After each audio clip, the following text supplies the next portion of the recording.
my piece of advice is for any business to recognize the importance that pricing can play in reaching their growth targets and objectives, and making sure that they recognize that pricing has to be rooted in value.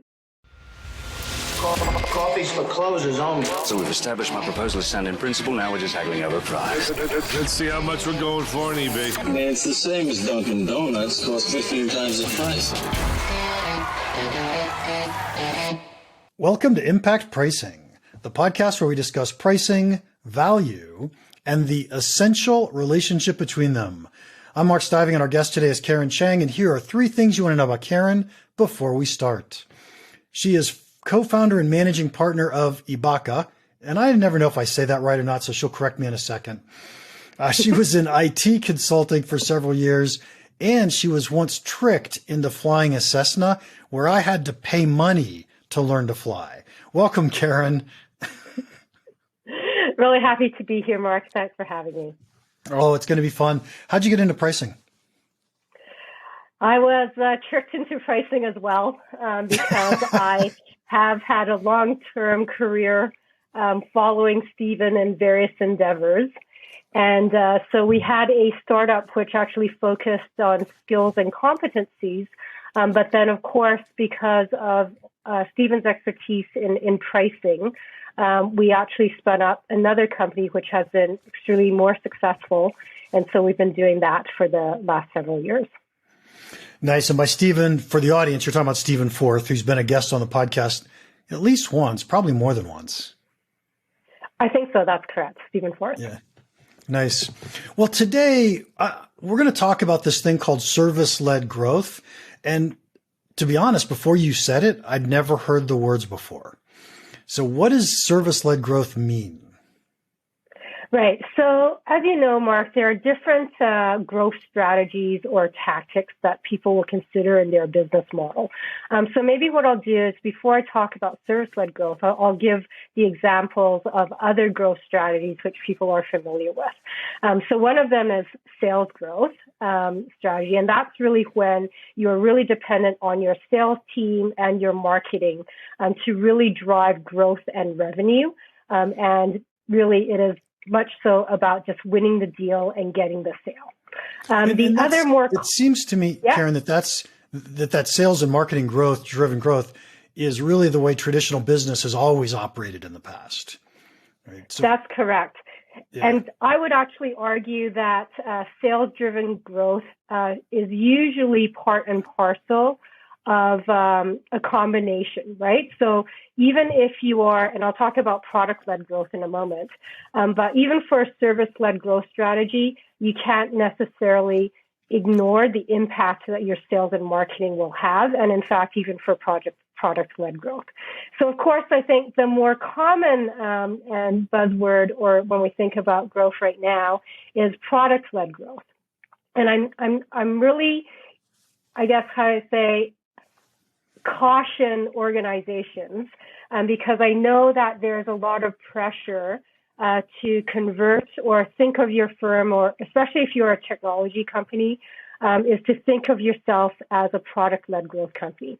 And a product-led growth company is one where you're really relying on the product itself to drive growth and revenue. So essentially, your product has to be the vehicle through which it sells, i.e. the product sells by itself. It's very low touch. You need to create a really exceptional user experience in order for people to recognize value through the product alone. Yeah, it's kind of, go ahead. It's kind of funny that in the world of product-led growth, we typically think of that as we're going to put out a freemium or free type product so that we get a lot of people to adopt it and use it. And then they're going to upgrade into our paid products. And especially as more and more people inside a company in a B2B world use it. And so we start to think of some really successful product-led growth companies, like Slack would be the ultimate example of this. Exactly. But what I find so funny is we hear things like product-led growth, and then, as you pointed out, it feels like every single company says, oh, we have to go do product-led growth now. And it That's right. feels to me that product-led growth is an amazing strategy for some products, right? For some That's situations. Right. And it isn't just, oh, let's go throw away everything else we've ever learned and go do this. It's really, let's think about it, but does it fit our industry or our business? Exactly. And it's not only, does it fit your industry or your business, but is it really fitting the customer set that you're targeting, right? And so, you asked me about the relationship between value and price.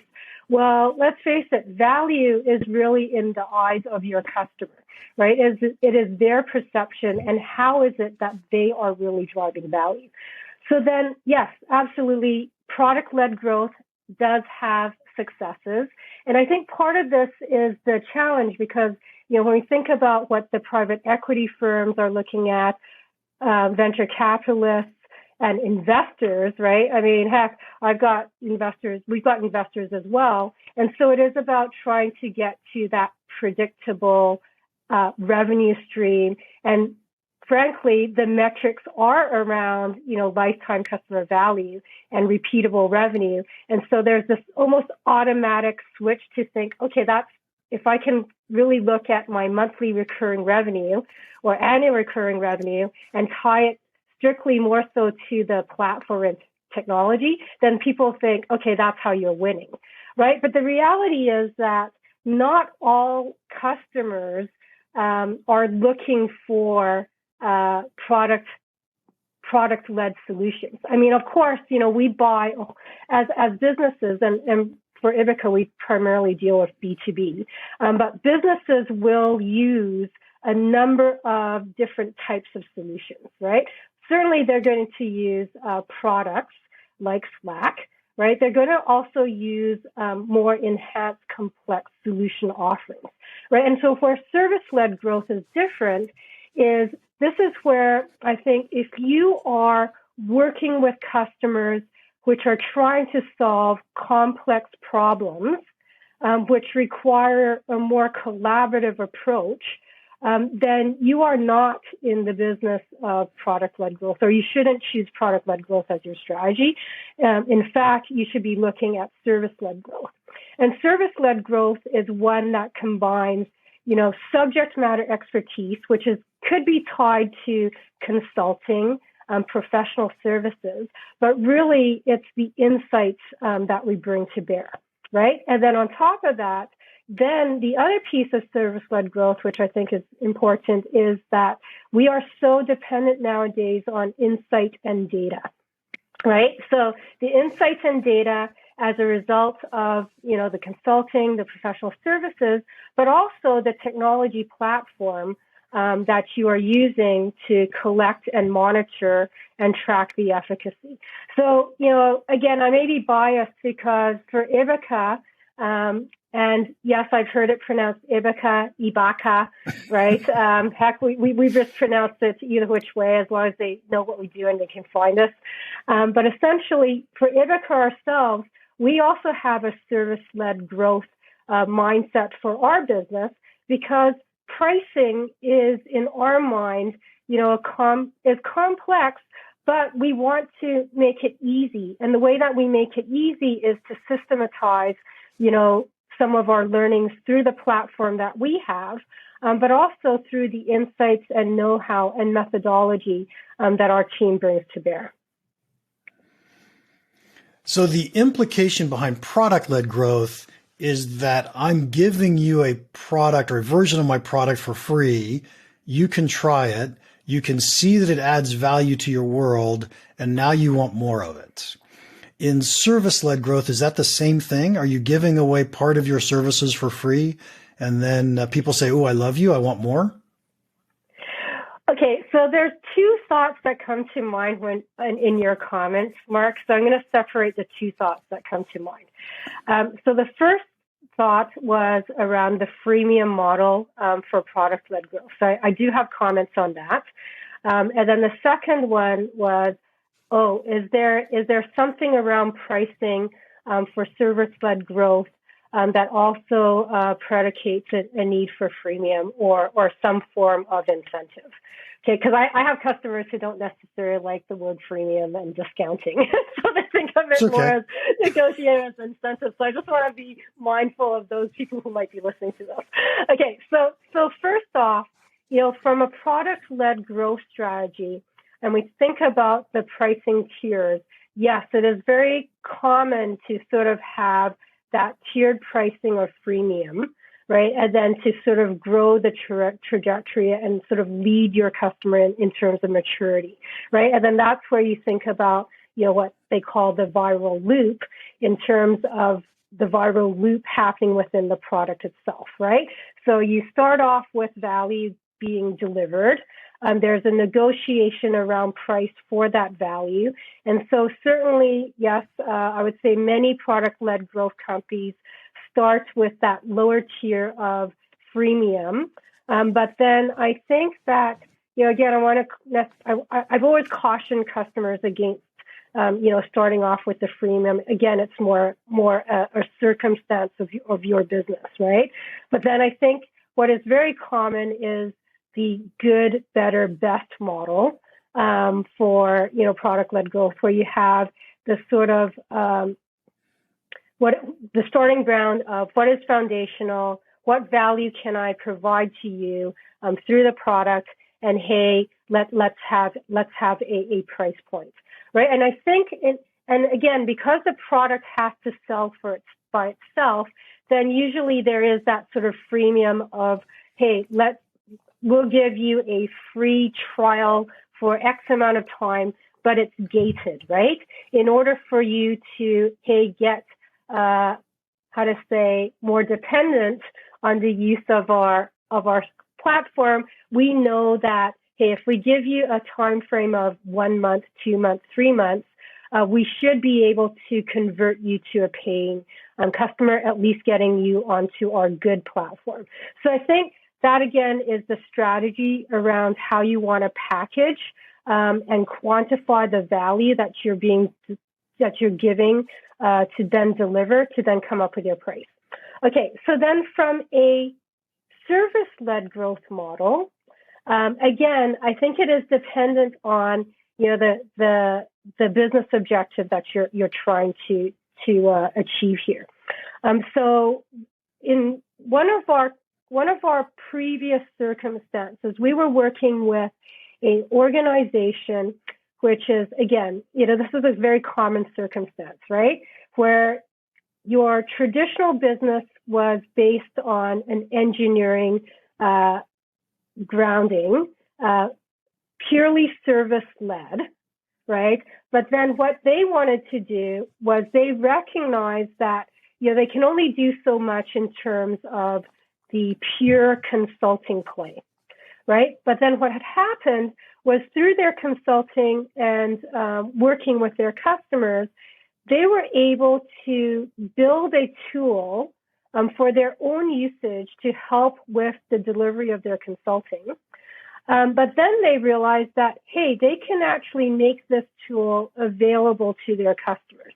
And so they then began to think about, hey, how should we price for this software application platform that can really help build the synergy around the overall value that they were trying to get to in terms of outcome, right? So in that case, because they really wanted to promote the value of the platform, as well as the platform itself was seen as, essentially future points of predictive revenue, right? In that case, they were willing to provide incentive off their consulting services in favor of the platform itself, right? So again, it is somewhat dependent on the circumstance and what is the overall business objective that you're trying to reach in terms of your overall strategy. So I think I've heard of other consulting firms doing something similar to this. So I've never heard of it as service-led growth, but I have heard of consulting firms who've created tools, and then after they left the tool behind and charged for the use of the tool. And so that feels like what you're talking about. Never heard the name. Does service-led growth mean, is it usable or the concept functional in industries other than consulting? Right. So before I answer that question, Mark, I wanted to sort of address that last comment about you've seen consulting firms do this where they'll consult, then they'll leave the tool, and then they'll have the revenues, but they're not really thinking about the consulting. So my argument here is when we think about service-led growth, it is actually a cycle, and the viral loop is actually within the cycle of consulting, technology, data, and insights, right? So you have all three informing each other, right? So really, from our perspective, we would have failed if you are only driving revenue from only one of those buckets, right? So really, you should be driving the revenue and growth from not only the consulting piece, which will inform the platform, and the platform itself informs the consulting, right? But then the data and insights is being collected over time, which will then improve the consulting and the knowledge that you can bring through the subject matter expertise, right? But then it's a sort of continuous loop, or all three aspects feed on each other and rely on each other. So that's one. But to get back to your question then, in terms of, are there other organizations aside from, the consulting professional services where we see this? I would also say that another example is if you are a mature software organization, right, where, again, you are looking to, rejuvenate sort of traditional ways of doing things, you may want to consider, are there enhancements that can be made through the knowledge and insight derived from the use of your application to then look at the professional services consulting side of it, right? And so you sort of see organizations where, again, this is where, I think, certain software firms, they have chosen the path of channel, right? Where they have got the value-added reseller who is deriving a revenue source not only from the resale of their software, but obviously they are providing some expertise, some services, some consulting around that software play, right? And I can sort of see where, an organization, is really wanting to build that into the loop to really, standardize and enforce, the value, not only of its software, but then also the associated services, right? And those services can be done in-house, or they can be done through their partner network. Yeah, that's actually really interesting because being pricing people, I'm used to pricing systems. You probably are too. And you could see how that would work really well if I, as a pricing company, pick a name, Vendavo Pro, somebody like that, was looking at the outputs of my clients' decisions. Mm-hmm. We could probably give them good advice on how to change pricing and what to fix so that they make even more money, just because we can get the insights. And that's because we've worked with many customers, not just the one customer. That's right. That's right. So then I think, you asked me if, you and I sort of see the essential relationship between value and price, right? But then, the other part of that is it really does start from the customer. And of course, when we think about growth strategies, and this is why marketing is always important, is we're always trying to find the patterns of ideal customer type. Who are the segments that we should really be prioritizing? So really, a big part of what we think about and do is the value segmentation. How are your groups of customers, prospects, finding value in the same way? And how do we communicate and deliver value to that similar group of people and customers, right? And so, for Ibbaka, when we built Ibbaka Value, it is all a part about understanding this insight across your group of customers to see, okay, which are the value points that are really resonating? Are we able to, how can we effectively quantify those value points that we're making an impact on, so that the pricing conversation no longer becomes a battle, right? It's because the pricing then is very much linked to the value that your customer cares about. There is a understanding that for this investment, they are getting this mapped relationship to the value. And so it makes sales and the collaboration with your customer a lot easier. And so, when we think about the overall value to customer, being able to understand that not only at the beginning of the sales process, but to understand it throughout the customer journey becomes extremely critical. Right. And when you say the customer journey, are you going beyond the buyer's journey? And you're talking about after they've bought it, as they use it, as they get value, we continue to monitor and quantify their value afterwards.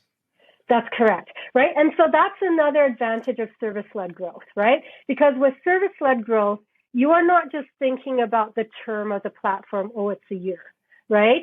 You are, by nature, collaborating with your customer throughout the journey. So it's not just the sales cycle, but it's as you're delivering your insights, either through the reports, right, or as you're delivering insights through your consulting subject matter expertise, you are delivering value across the value chain.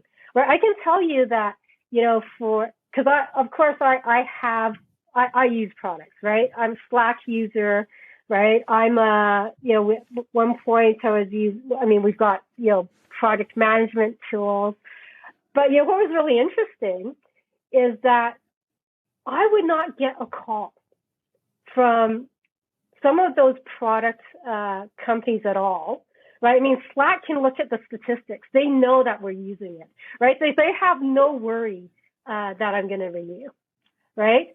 And then what was interesting was that for some of my other products, right, I wasn't necessarily getting regular touch points from them. I'm not sure what sort of data they were collecting, but I can tell you 3 months before my contract is up, they'll give me a call, right? And then actually, I would say to you that it's actually a give or take whether I'm actually going to renew. And they've left it so long that in certain instances where I did not renew, right, I said to them, well, this shouldn't be a surprise to you because I'm not getting the value out of the usage. So this is, again, product-led, better understand your usage stats, right? But, I said, yeah, you lost me. And in fact, 1 quarter before my renewal date for you to touch base with me to check how things are going, it's probably not enough for you, right? So again, it's like, running a product-led company versus a service-led, very different mindset.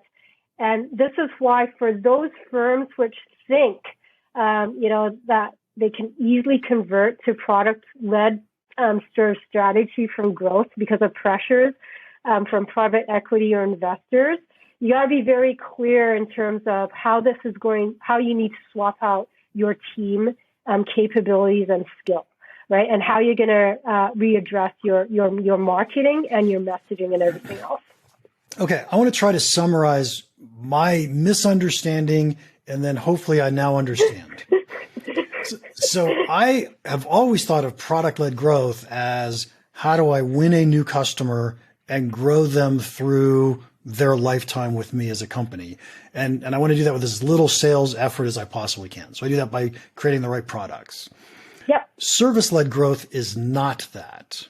Service-led growth is, I may already have a customer, but how can I add service on top of that to not just sell more services, but to grow the overall relationship and sell even more product because we're leading the growth phase with service.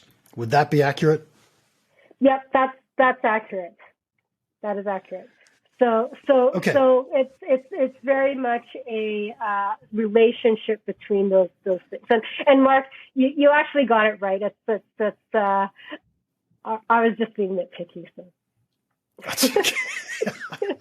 well, I actually love this because I hadn't thought of it that much. And like everything, this applies to some companies and not other companies. And so does it make sense for you as a company if you've got a product, especially a software product that's gathering a ton of data or doing some functions that could gather a bunch of data, could you glean insights that your customer can't and then turn around and offer that back as a service or offer more consulting services or even increase the product because of what they're doing and help them make more money? So the more value we can deliver to our clients, the more we can make because we're delivering value. That's right. So, and again, it's really what your customers find the value is and how they want to choose to interact, right? Or what makes sense for that interaction with you, right? So again, that's why I go back to, okay, is it a complex thing? Is it a complex solution that you're offering, or is it a complex problem that you're solving, which can't necessarily be done through software low touch alone, right? Yeah. Because, I think that's the first question you have to ask yourself, right? Because if it is something that can be done low touch through software alone, then yeah, the insights can be given in the form of certain background analysis through your platform, and then give a report, right? But if it requires, a bit more hand-holding, more touch point, more dialogue, then that's where, you really should be considering more of a service-led approach where the human factor matters more. Yep. Beautiful. Beautiful. Karen, believe it or not, we have gone so long that I am not going to do pricing table topics with you. Really? Don't cheer wow. too much. Don't cheer too much. But I am going to ask you the final question before we quit. What's the one piece of pricing advice you would give our listeners that you think could have a big impact on their business? So the one pricing advice I would give, and this is why I think, aside from listening to Mark's podcasts and reading his you book, can stop there. Thank you. So I think, this is very exciting times for us as pricing professionals. And so one of my clients had said to me, Karen, I recognize that, there's all of these things that have to happen on an operational level. But really pricing, we got to change the mindset that pricing is not an afterthought. It is very much a strategic decision that should be taken much more seriously. And pricing is actually one of those things that combines a lot of different functions, right? And I think my piece of advice is for any business to recognize the importance that pricing can play in reaching their growth targets and objectives, and making sure that they recognize that pricing has to be rooted in value. Nice. I think there were 2 or 3 pieces of advice there. So I love the last one. Pricing has to be rooted in value. And I also love the fact that it's not okay, that's the key takeaway. That's the one then. But I also love the fact that it's not an afterthought, right? It's actually part of your business. It's part of your business model and your business plan. So awesome. Karen, thank you so much for your time today. If anybody wants to contact you, how can they do that? They can reach me at Karen@Ibbaka.com. And we will have Ibbaka spelled in the show notes so everybody can figure that out. And episode 195 is all done. Thank you so much for listening. If you enjoyed this, would you please leave us a rating and a review? You could do that at ratethispodcast.com/impact pricing. I still don't know why it's so hard to figure out how to rate a podcast. But if you go to ratethispodcast.com/impact pricing, they will hold your hand while you do it. And finally, if you have any questions or comments about this podcast or pricing in general, feel free to email me, mark@impactpricing.com. Now, go make an impact.